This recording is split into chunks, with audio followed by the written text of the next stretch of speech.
ওম শ্রী পরমাত্মনে নমঃ। গুরু মহারাজের শ্রীচরণে জানাই আমার শত কোটি প্রণাম।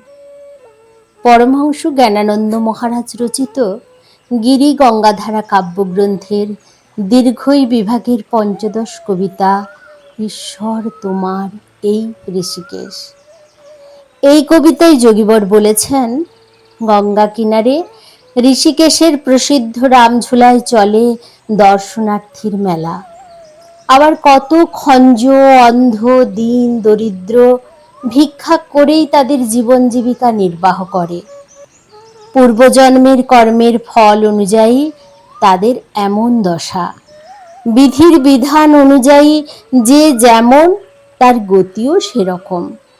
শুরু করছি গিরি গঙ্গাধারা কাব্যগ্রন্থের দীর্ঘই বিভাগের পঞ্চদশ কবিতা ঈশ্বর তোমার এই ঋষিকেশ।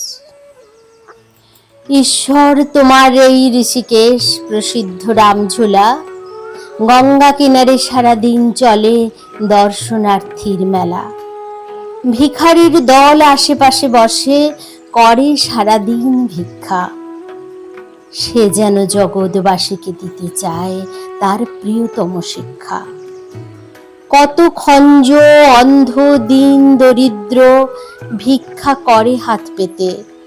ভিক্ষাই তার জীবন জীবিকা, পেলে অর্থ পায় খেতে।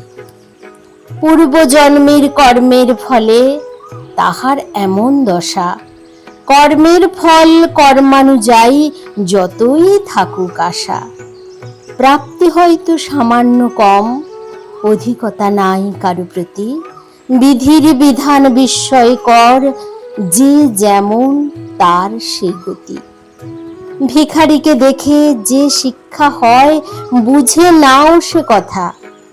যে যেমন তার তেমনি হইবে, জ্ঞানানন্দ দেয় বারতা। হরি ওম তৎসৎ।